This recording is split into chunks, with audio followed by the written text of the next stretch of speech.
Hello, listeners, and thanks again for coming back to hang out with me and my friends. Before we dive into our conversation today, I want to tell you all about something that I think everyone should go and lend their support to, and it all begins with a cup of coffee. Let me ask you a question. How much do you spend on coffee? Whether it's that Starbucks or coffee run, or your Keurig at home, or even good old-fashioned Folgers like my parents used to drink, we spend a lot of our money and subsequently our time on coffee. If you're going to continue to do that, might I suggest that you hop on your computer or your mobile phone right now and visit the Happy Bean Project. The Happy Bean Project was started by my friend Shannon Louise, and I'm so proud of what she's done. Shannon is an active duty artillery Marine that, along with her amazing group of friends and volunteers, visits homeless shelters, mental health facilities, and much more. Right there on the spot, they make coffee for these folks, and they encourage them over that cup to discuss their situations, their struggles, and they give them a safe place along with a friendly ear, something many of these wonderful people have never had before. This is something I can really get behind. Our show is all about conversation, and I know what a positive conversation over a cup of coffee can do for someone. Head to thehappybeanproject.com to check out their online coffee shop where you can purchase some of their coffee, merch including beanies, hats, coffee mugs, stickers, and more. And 100% of your purchases and donations go to funding their coffee events all over this great country. The website is www.thehappybeanproject.com. This is the real deal. Again, this is not a paid ad. Go check them out. Your donation makes all the difference to some pretty incredible people.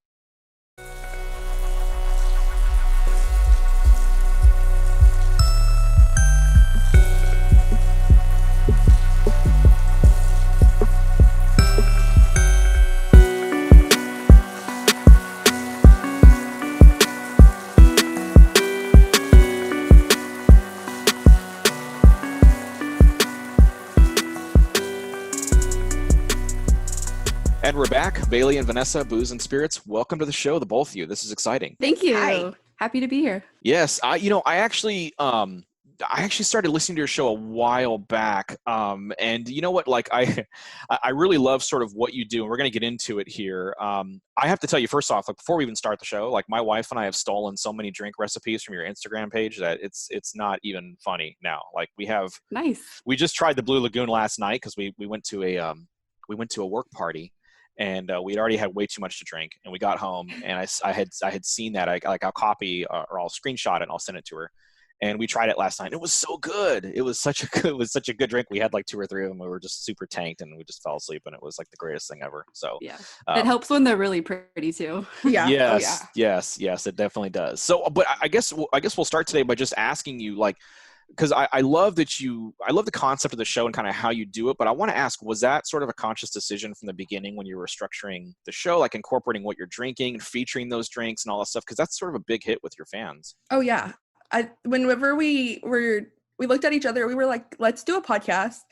And we decided to do Ghost. And I was like, well, we can't just do Ghost. We have to do something else. Yeah. And we both like drinking. So we decided get an excuse to drink. So we decided to do cocktails as well. Yeah. That is great. What's the feedback been on that for you guys? I mean, it seems to be pretty solid, but what's it been for you guys sharing drinks and kind of sharing that aspect of the show? Honestly, I think a lot of people we haven't had any negative so far. Yeah. Yeah. I think it can come across to like when we're recording, obviously we're drinking, so we let loose a little bit more as the episode goes on. And Right. I think that really, that type of vibe that we, I guess, cultivate throughout the episode, it helps people feel like they're our friends and stuff and connect with us. So, we don't put too much thought into every little thing we do. Yeah. Right. And then when we were trying to decide about the podcast, we were like, is it going to be more serious or more laid back? Yeah. And so the cocktails, we were like, we want it to be more laid back. So that kind of helped decide that it was going to be more laid back. And we're just not serious people. No, there's no way I could get through a whole serious podcast. No. Well, it gives it a good mix too, because some of the stuff you cover is pretty heavy. So I mean, some of the paranormal stuff. So it's a good mix to kind of have that atmosphere, I think. I mean, sure. When you guys started, so okay, let's walk back a bit, I guess. And for the folks that might not know, they're listening to this, how did you get started with Booze and Spirits? how did we decide to start a podcast? Yeah, like take me through the beginnings of it. Like what were the first conversations like, when you said, okay, we're going to do this? How did that whole thing start? How did the inception of the show start? It was surprisingly nonchalant, I'll be honest. Do you want to tell the story or you want me to? You can, it's fine. Okay. So Vanessa and I had an extra ticket to a live podcast show, a true crime podcast. And I was like, do you want to go? Because my husband didn't want to go. Yeah. And she was like, yeah, because I just found out that she was really into true crime. And she and I have been friends for like 5 years. Yeah, and we like just now discovered, like within the last year, like we're both into ghosts and true crime. Well, 2 years now. Well, 2 years, yeah. And so I was like, let's go together. So we went and ate dinner, and then we went to the live podcast show. Yeah. And then at the end, we were both looked at each other. We were like, we could do this. This seems easy, right? Fun. Yeah. And we were both like, let's be famous. Yeah. So we decided to start a podcast, and here we are. Yeah. And we had been drinking that night too. Yeah, so we had a lot to drink. Yeah.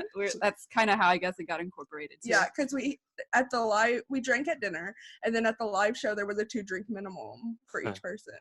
Yeah. Wow. So drinking influenced the show. I love it. That's great. Yeah. I influenced the decision to do the show. That's awesome. So I want to get into what you do, how the show's structured. I know you kind of touched on it a little bit, like there's not a whole lot of structure to the show. It's very organic, but I always love to ask this next question of podcasters, like when I have them on the show. If you could describe the show, or if you ever have elevator pitched the show to somebody, what's that sound like? Do you like paranormal and drinking? Then you would love our show. I always say that it's a paranormal podcast with a drunken twist. I like that one. I like that one. That's less infomercial. Very good. That works for me. Okay, so because I'm always the drunken twist one too. Oh, sorry. No, that's great. That's a great one-liner, and that's really difficult, I think, for some podcasters to do. It's like, oh, describe your show. Basically, pitch me your show in less than a sentence or in one sentence, and it can be difficult to do that.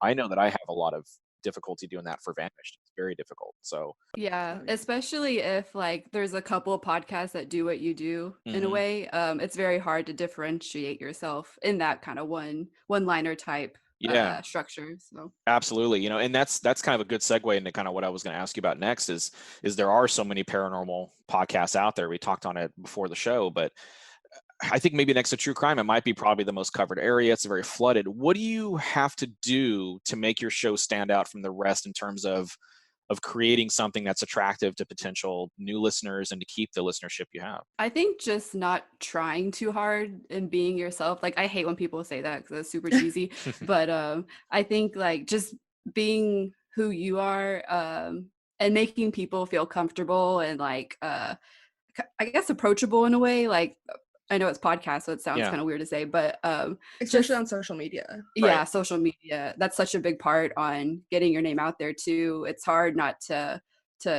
I guess you have to be your own advertisement, but it's hard to not make that sound like we're trying to get you, Like, yeah. Right. Yeah, I mean that's true because you're always trying to pitch yourself. I mean that's you're selling yourself essentially is what you're doing in your show, and that must be difficult sometimes. I mean I know I experienced that with what we're doing.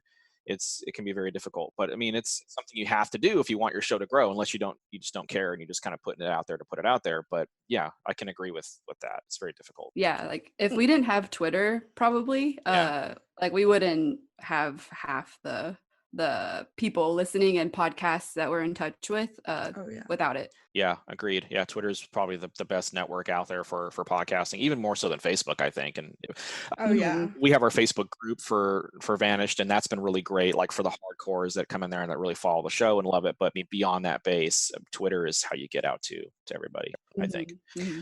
One thing that I have like noticed and have like listened for the like noticed like feedback wise that for our show especially, like we have the social media poll episodes where on Instagram and Twitter 1 month like we'll pick which social media platform we'll have an episode and we'll give them two like subjects, 2 options to pick from what we're going to cover. Like we just did bars or castles, like haunted bars or castles, and then like social media gets to choose which one we'll cover, and then we'll cover whoever wins. So people like being able to choose what we get to choose and being a part of to cover. That makes sense. That's a good segue as well. Is do you find it difficult to to continually come up with topics and things to cover? I mean, I know it's such a broad, paranormal is such a broad, area, but I mean, is it difficult to come up with stuff, especially stuff that maybe hasn't been done yet? Oh yeah. Yeah. The first year it's kind of easy because you haven't done anything before. Yeah. But now that we're going into our second year, we're kind of like debating whether we should do something again or like continue to try and get something new. And that's kind of why we leave our podcast more as a paranormal genre, because that opens us up to a lot more than just like haunted, whatever. Right. And so yeah, we have that fight a lot because I love ghosts and Vanessa loves more of the paranormal. Yeah. And so like when I come up with topics, they're always like ghosts, and when she comes up with topics, they're always like paranormal side. Like I like conceptual stuff. So like time travel we just did, or like cool. that kind of stuff. And so like we have to come together to like figure out topics, because if you leave it to me, I'm just gonna be like haunted houses, haunted churches, like all that kind of stuff. But we just had to scrap a topic because whenever we were planning and everything, we were like, oh yeah, that's a great topic, but when we were doing research, we couldn't find anything on it, so we were like, we have to scrap this. So it can definitely be hard, but there are times when we get like really inspired. Like Christmas time we both just naturally love. And so we did a whole thing on like Christmas monsters, so like Krampus and like all this stuff. So that was a very fruitful time for us. And then we've got an idea for like Valentine's Day and all that. So it just depends on the time of year too. That's great. Yeah, I'm very excited for Valentine's Day. So tune in. That's awesome. I'm sure we will. Now, do either of you have any cases that have stuck out as your favorites thus far? I know you guys have covered a lot, but anything that sticks out right now? Like what's your favorite case you guys have ever covered? That's hard. I guess one that sticks out to me at the moment was I covered a cemetery, Maple Hill Cemetery, I think, that also had a playground on the cemetery property, which I just thought was weird. And that's the only reason why it sticks out to me, is I can't imagine bringing your family to visit a loved one and it's just like the kids are playing on the swing. But honestly, I feel like that's kind of easy. Because like I remember going to the cemetery as a kid, like to visit like grandparents or something, like my mom wanting to put flowers, and my mom being like, be quiet, stand still. Like how easy would it have been to be like, go play on the set? Like it kind of makes sense though. It really does. But no, so that's kind of a creepy one in a way. I get that though. Mine will forever and always be Robert the Doll. Oh my god. Bobby. Robert the Doll. Okay. I'm pretty sure he haunts the office. Are you familiar with Robert the Doll by chance? I've heard the name, but I'm not familiar with the story. He lives in Florida. Okay, basically, like he does not want to be what's it called, like mocked in any way, or like teased for not being like a person. Real boy. So Bailie constantly feels the need to like, push that envelope and like summon his spirit to haunt and curse us by calling him Bobby and like the doll and all that stuff. And so that's you get cursed. Wow, I've never heard. Well, I mean, I've heard of that. Like, I know there's a lot of those out there, but I haven't heard of that particular one. That's pretty. Yeah. You're taunting Ozzy Osbourne got cursed by him. Wow. So he's a famous doll then. Yes. Very okay. So I guess on the other side of that, has there ever been anything that you've come across that's particularly difficult to cover, or something that's really sort of freaked you out or frightened you in a way that most cases don't? Is there anything that's like really pushing the envelope for you both? For me, it's any type of like, we did demons very early on, and that kind of religious aspect. So I was raised Catholic personally. Me too. And I've always been in Catholic school. So it just feels like you're playing with something that you shouldn't be, and like inviting something, I guess. So that type of religious type of stuff, and even Ouija board is not as much as demons, but I just don't like feeling like I'm inviting something by talking about it, which is probably why I'm sensitive to that Robert the Doll too. We did demons and exorcisms. I remember you texting me and be like, I don't know. I know, and then some stuff you read, it's like even saying their name out loud can invite them in. It's like, oh great, like okay. Yeah, my wife would agree with you then, because she's the same way. I mean, she wasn't raised Catholic, but she's very against like anything that has any potential to invite anything into your life or into your home that's potentially evil. That's Ouija boards we've talked about a lot. It's one of those things that she's like, I'll never touch a Ouija board ever. Like, I don't care if it's fake or not or whatever. Like, it's just, none of that stuff. So yeah, Vanessa will not let me get one. I want one so badly. No, and honestly, I have played with the Ouija board when I was like in middle school, because that's what you do. And yeah.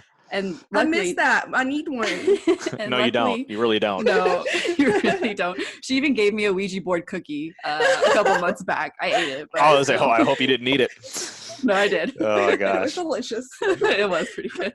Yeah, so, I want one so badly. Yeah, no, Ouija boards are no joke. I mean, I even me, and I'm not particularly sensitive to that like my wife is or anything. But even me, I'm like, I don't think I'm gonna do that. Like I honestly, I would probably get one and never play with it because I'd be so scared. Yeah, knowing it would never leave the packaging because I'd be like, let's play with it.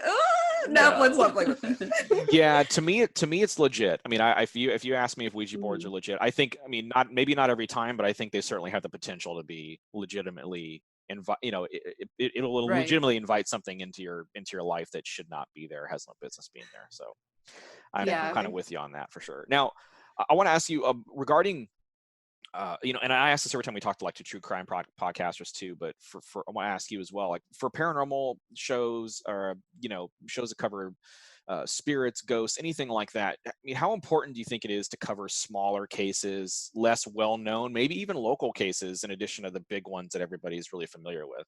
I personally love covering less known stuff just because people already know the same information about the bigger cases. It's not that interesting. If you want to go hear about the most haunted hotel ever, there's probably a dozen episodes out there from different podcasts. Yeah. And I just prefer just to think outside the box and talk about stuff that's just more interesting to me that a lot of people don't know about, maybe. Sure.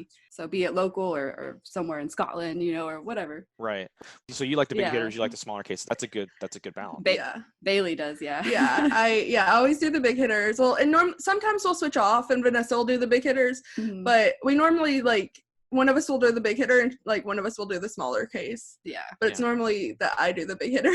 Yeah. But I like to because sometimes you listen to a podcast and the information and you'll listen and you'll be like, oh, but they forgot this, this, and this. Yeah. Mm-hmm.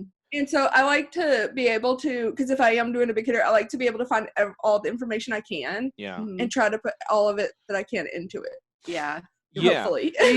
We think about those very differently. Yeah. Yeah. I was talking to Scott and Forrest a while back, just because, we'll text each other every once in a while and I'll ask them about certain things that they've covered. And, for Vanish, we have a very specific, we have historical vanishings. It's got to have someone famous attached to it. It's not just anybody vanishing or whatever for it to fit into our MO. Mm-hmm. Right. But every time I feel like we were discussing, Jen and I were talking about maybe doing Flannan Isles. And I thought, well, Astonishing Legends did a hell of a job on that. It's going to be difficult for us to unturn anything that they haven't already taken care of or handled really well. True. So I feel like for those bigger cases, as fun as they are, and you want to give your 2 cents into it, you want to kind of cover it. It's difficult because if there's a podcast out there you admire that's really sort of covered it, where do you go unless there's something new, unless you uncover something new, that hasn't been done. So that can be difficult, I imagine. Oh, for sure. Yeah. Now, let's do this. So I guess, how's the feedback? You touched on it earlier, but how's the feedback been for the show? Now, you guys have been doing it for a while. I mean, do you have any good stories of anyone emailing you after a show or after an episode and giving you their armchair quarterbacking 2 cents about how you covered a case, or, oh, you got this wrong, or you should have done this, or whatever? The only email we got was when we did a collaboration. Yeah. Mm-hmm. The collaboration with what was the case? Shoot, I don't remember, but yeah, they gave us I guess negative feedback for it. Yeah, it was our first negative feedback, and we were all like, oh, what? But wasn't it half of it was more about the quality of the episode? Yeah, because we did it. It was a collab, so we did it over Skype. Sure. So it was very laggy. Yeah. And so I think that came across to this particular listener as not engaged and a weird back and forth between who we collabed with, which we can't help. That's more of a technical issue than anything. So yeah. But outside of that, we've had a lot of people say great episode, and they really enjoyed what we had to hear, but they didn't have any oh, y'all could have done this better, or I really wish you'd done it from this perspective. And luckily everyone's been very just supportive. Yeah, it was our collaboration with Forgotten Darkness. Yes. Forgotten Darkness, they covered the true crime part, and then he covered the true crime part, and then we covered the paranormal part, and it was Bobby Mackey's. That's what it was. Yes. Yeah, and it was more of the true crime part that the person had the problem with, and I was just like, I don't know. I was just putting my 2 cents in about what I heard on Ghost Adventures. Oh. Yeah. Well, I mean, that's one of those things where like, and I think that's a genius idea. I think there should be more of that. Jen and I were talking about that a while back too. It's like, there should be like collaborations between true crime podcasts, paranormal shows, and, something that crosses in, because there's a lot of cases that do cross in and go back and forth, between have a paranormal twist to a true crime particular, case, or an unsolved murder or disappearance or something like that. So I think there should be more collaboration that way. It was a lot of fun. Yeah. Because I mean, a lot of of course, most of our cases, and that's how you mentioned earlier, it does get very serious. Yeah. A lot of our cases, we have to get serious during the true crime part, because a lot of our cases talk about like murderers and stuff like that. The ghosts come from somewhere. Yeah. Right. So there is true crime along with our paranormal, and then of course the people that have gotten murdered turn into the ghost. Yeah. So right. Yeah. And then is the fun part where we come in and tell the stories. Right. So yeah, I mean, it's a really neat line you guys walk, because you can kind of touch on both. There's not a lot of podcasts out there that can touch on a true crime aspect and what they're doing. So that's one of the reasons why I love the show, is because you do get a little dose of that every once in a while in what you're covering, and I think that's great. And I think it's weird because paranormal investigations, it's become like $1 billion industry. It's a really big, with Ghost Adventures, as you mentioned, and all these other shows. And again, it's a very flooded market. I think the fan base is huge, though. I mean, and if you throw in UFOs and things like that, like the fan base gets bigger, and you can kind of it's like this big amalgamation of all this interesting stuff. What do you think it is about paranormal, and in particular about that genre, that attracts so much attention, so much fanfare, like to these shows and these podcasts and things that are out there? I think a lot of people just love the unknown and the mystery. Like, you can escape your life by just jumping into this other world almost. Like, there's so many possibilities, and I think a lot of people find a lot of freedom in that, and engaging with that type of thing, and conspiracies, and not even just ghosts, but I think that attracts a lot of people as an escape. Yeah. Well, and a lot of people like being scared. Yes. And it's especially on TV, like Ghost Adventures, sometimes, not all the time, sometimes that stuff is scary, especially if you're watching it alone. Sure. Especially like 11 at night. It's scary. And I think for others, I think they feel like they have seen a ghost or they have experienced something. But you tell like Joe Schmo off the street, and like they're gonna be like, did you though? But I feel like it's validating for them that other people believe it. Yeah, that's a good point. And it's people are, I mean, I get scared pretty easy, and I try not to, my thing now is scaring the crap out of my kid, which I love to do. It's great because he's 10 years old, and I remember like when I was a kid, and my 2 brothers used to scare the shit out of me with like this Freddy Krueger mask and claw that they had. I mean, Freddy was my guy. Like when I was a kid, like that was the one that really got to me. And I remember I to this day, I can tell you what I felt internally the very first time I ever saw Poltergeist. And it was just the scariest thing I'd ever seen in my life. And even the sequel, the second one, I just couldn't. Even now when I watch it, I'm almost 40 years old now, and I watch it, and it's uneasy for me to watch it. All those same makes feelings. me feel a little weird. Yeah, they come back. It's like that thing now. It is cursed. So yeah. Yeah, it is. We covered that. Agreed. Yeah, agreed. That just movie in itself is, just that area I think is what really gets me. Like, other areas not so much anymore, but like Poltergeist, that kind of stuff really bothers me bad. Yeah. So well, speaking of that, so every time we have podcasters on, we do this real fun kind of word association game that we do, and people always ask, like when I tell people who I'm having on next, I think, oh, you got to do word association with them. So we've actually had some requests to do word association with you both. Okay. So what I'm going to do basically is I'm just going to throw out some well-known names, famous cases, cases you may have covered, may not have covered yet, but probably know about. Just tell me the first word that comes to your mind, first phrase that comes to your mind, whatever the case is. Do we each say a word, or is it Absolutely. Okay. Yeah, you can both say what first comes to your mind, and then we'll just kind of go from there. So the first one, we just mentioned it, but A Nightmare on Elm Street. Can you tell me what comes to your mind when you hear that? A striped sweater. Surround sound. Surround sound? Yeah. The first time I watched it, it was some surround sound that I didn't know. Yeah. Oh, wow. I watched it at my brother-in-law's house, and he didn't tell me there was surround sound. Oh. Yeah. Oh, And it wow. scared me so badly. I bet you. Yeah, I bet. Stuff coming from behind you and everything. Yeah. Yeah. Yeah. Good jump scares. How about Camp Crystal Lake? Water. Sex. Sex. Oh. Yeah. That's probably the Yeah. best word that comes to mind, actually, for that particular. Yeah, you're right. Actually, I didn't think about that. Yeah, Yeah. that's very true. How about this one? And Jen and I are talking about this, and I showed how ignorant I was to the case, but the Jack the Ripper case and Jack the Ripper himself. What do you guys think about that? My first thought is just like seeing someone in an alleyway, like wearing a long coat and like a top hat, like Yeah. it was more of a visual. Yeah. My first thought was the Austin serial killer. Oh, yeah. Because we took a tour in Austin a few months ago, about 6 or 8 months ago. Yeah. And the first serial killer before Jack the Ripper and all of that was in Austin, Texas. And he fled. And apparently everybody believes that he went to be Jack the Ripper. Yeah. Really? Yeah.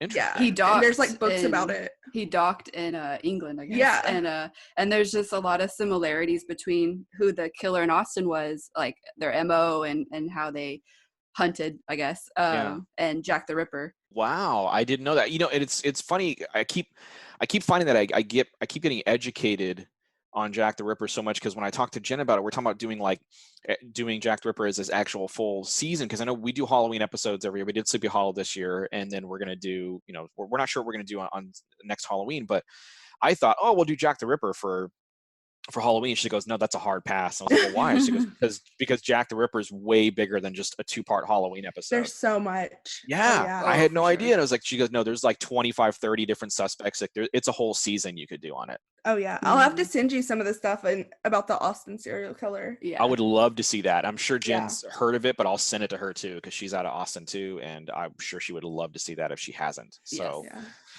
that's great. Okay, another one that's it's not horror, but it's kind of along that lines, the Zodiac Killer. Ted Cruz. I love how it was like simultaneous. Yeah, that's great. That's one of my favorite cases too. I mean, it's I love the kid. The movie was so good with Jake Gyllenhaal, right? Yeah, and Robert Downey Jr. and just the way they did the film was really good. Yes. Yeah, that's really good. What a horrible case, but a very fascinating one too. Do you think the Zodiac Killer was ever caught? Truth, like not was ever caught, but do you think that they ever had an idea of who it really was? No, I don't think so. And I don't think it'll ever be solved. No. You don't think so? There was that one guy who only surfaced once he like sent a letter to the police. Yeah, after the fact, right? Yeah, no, I don't think he was ever caught, and I think it was probably due to that time period that he was in, like technology and all that. Oh yeah, there, absolutely. So. Okay, well, this would be a fun one. Bloody Mary, the urban legend, not the drink. School bathrooms. Yeah, I was gonna say a mirror. Have you ever done Bloody Mary before? Yeah. It doesn't work at all. For me. It works almost like hypnotism. Like you have to be like open to it working, and even then, like in your head, it's only because of like the light, like the science behind it is what's true. But now that I've learned the science behind it, I'm like, when I go to the bathroom at night, I refuse to look in the mirror. So it scares me as an adult now.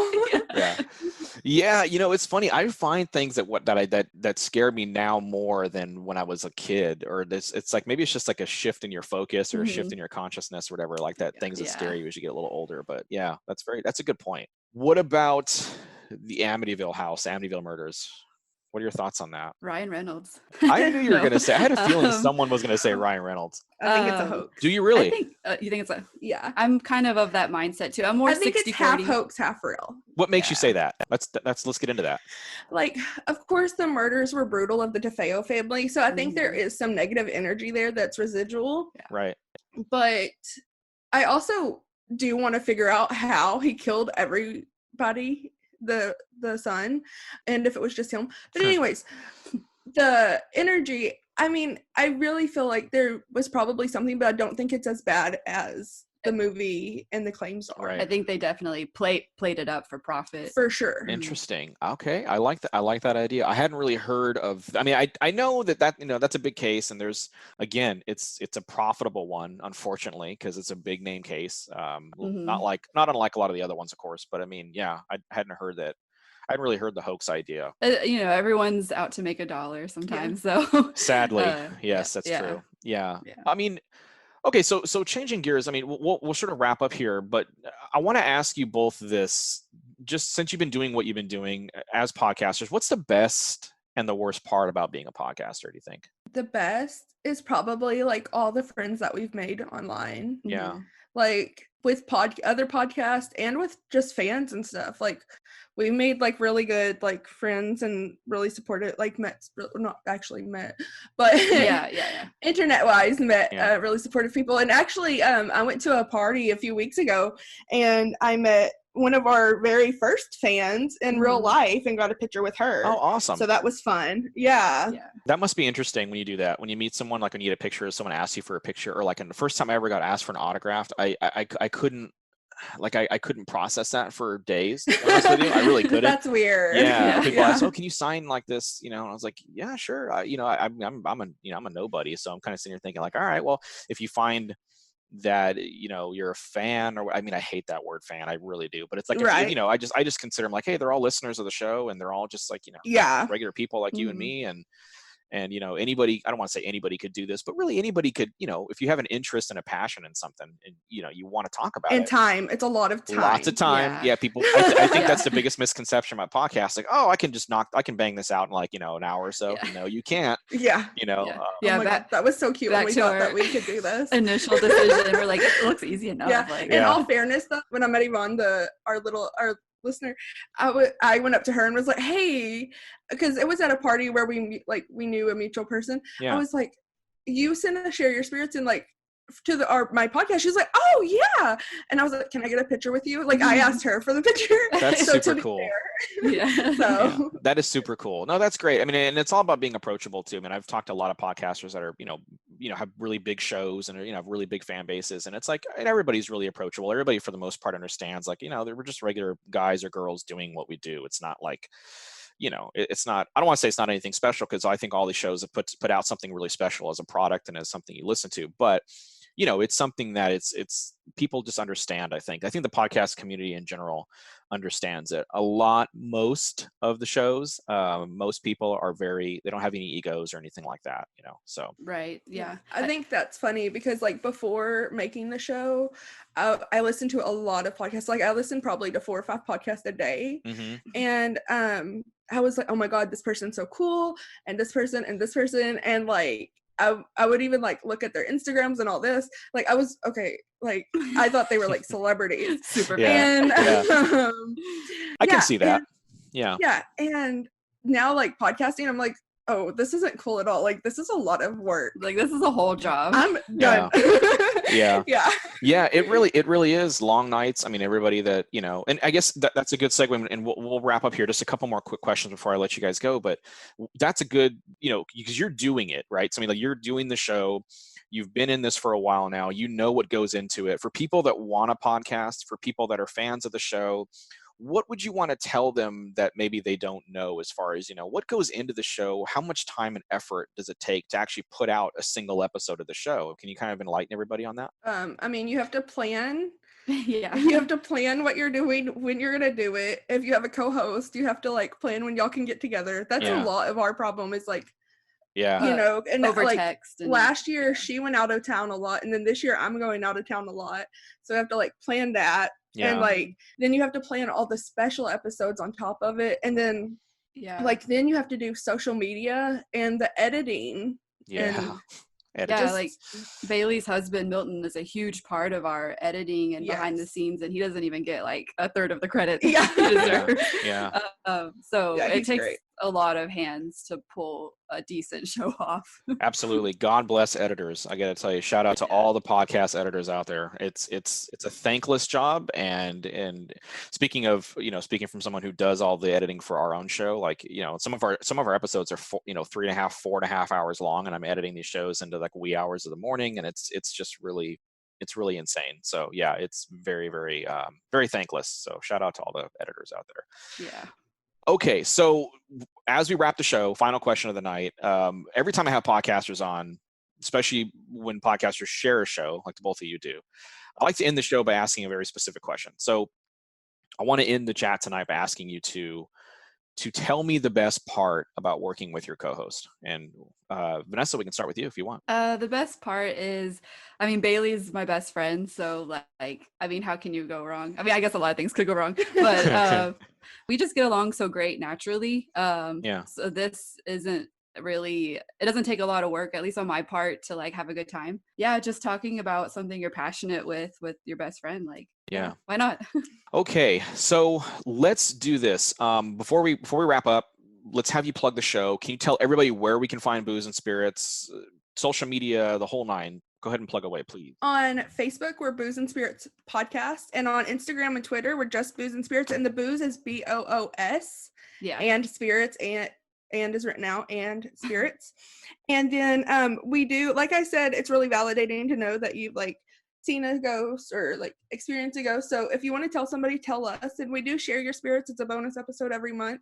So if you want to tell us your ghost story, just email us at boozeandspirits@gmail.com. Yeah. Awesome. So the show is Booze and Spirits. We'll have links to everything we talked about in the show notes tonight, all the stuff to where you can find the show and everything about the show, Twitter handles, all that good stuff. It'll all be in the show notes.